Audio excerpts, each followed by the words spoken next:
Hi friends, I welcome you all to the online general knowledge classes. In this Learning is Fun series, we are going to go exploring the world. So, will you come to go exploring with me? Our world is made up of many different things. All these things are classified into two, living and non-living. So today we are going to learn about these two things.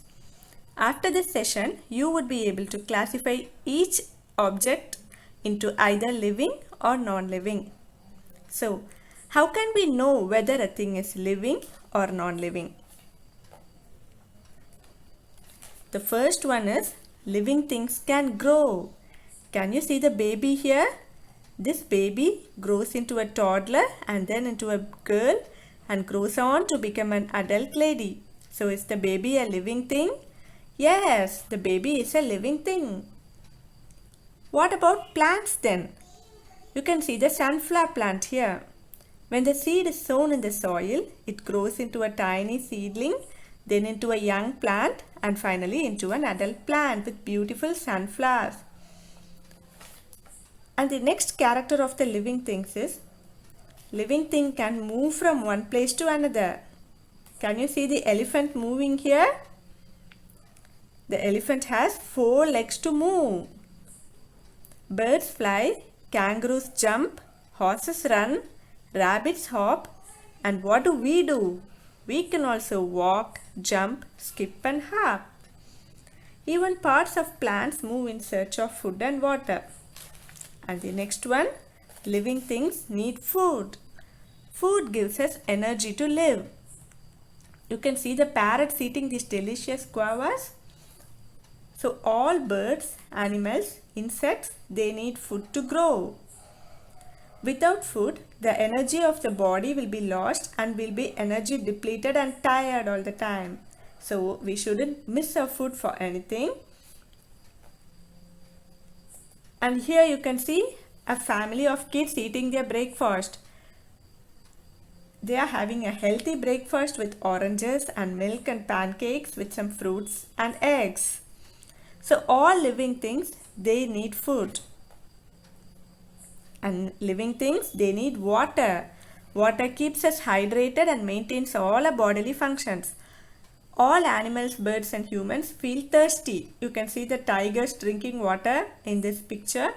And thirst is a system signal that it needs water to function properly. And the next one, living things need air. We breathe in air through our nose. What is something you do every day, every time, 24/7? You breathe.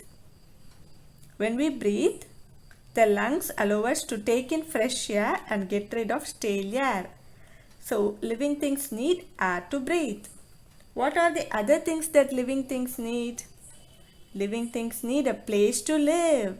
Here you can see a farm. The farm animals live on a farm. You can see a dog, a hen, a cow, a horse, a donkey. You can see all these animals in the farm and this is their habitat. This is their living place. And what about the jungle? We can see wild animals in the jungle.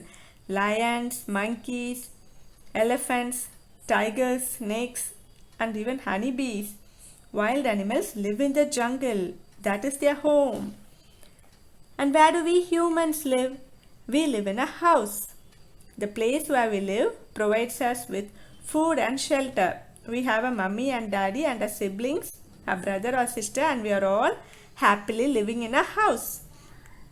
Every living thing needs a place to live. So now we have seen all living things, they are born one day. You can see a tiny baby which is born from the mother's womb and tiny chicks hatching from the eggs. After they are born, they grow. The chicks grow into a hen, the baby grows into a young boy and then into an adult. And all living things, they reproduce. That is, they give birth to young ones of the same species. A lion gives birth to a lion cub, a tiger gives birth to a tiger cub, a cow gives birth to a calf, and a human being gives birth to a baby.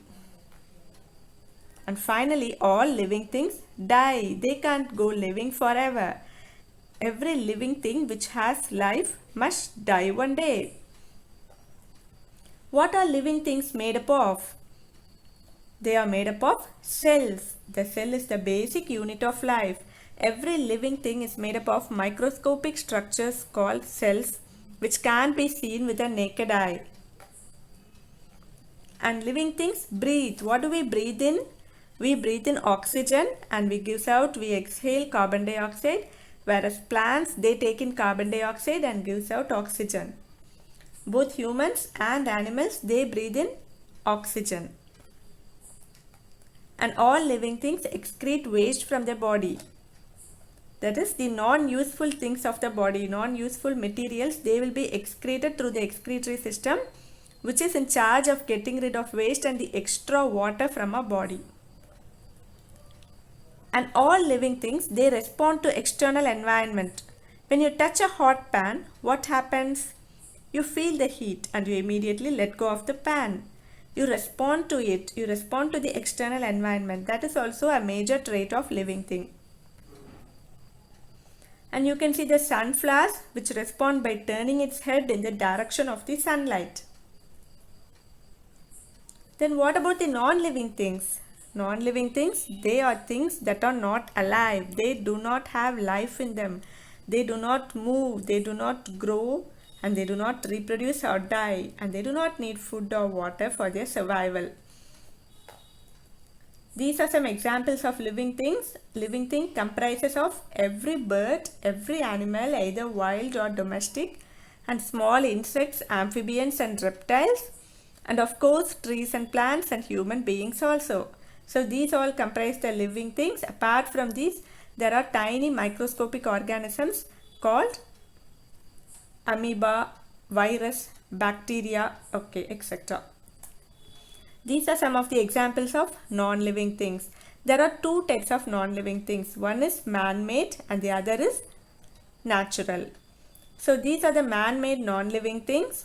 They are made by human hands. They are created either in a factory or by hand, and they are used, the materials used here are also non-living thing. It may be either plastic or metal or cotton or wool or any other materials produced by factories and man. These are the non-living things which are natural. Natural non-living things, they are found in nature. They are not created by man. As you can see, the sun, the moon, the rocks and the mountains, also the clouds in the sky and the sand in the sea, these are all natural non-living things. They are produced by nature itself and they do not have life in them.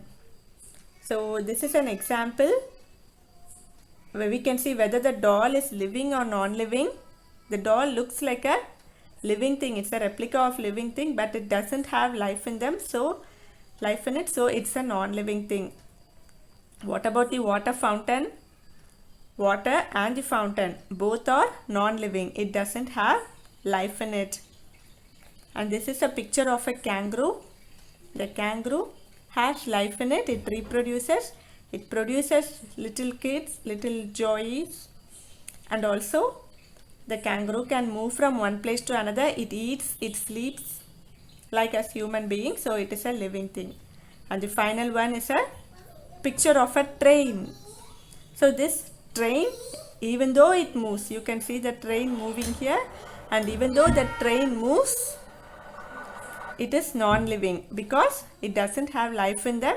It isn't made up of cells, so it is a non-living thing. So I hope you have understood the difference between living and non-living things, which is the basis of science, which is the basic concept to be understood for every science related concepts. So hope you had a wonderful session. Thank you and bye-bye.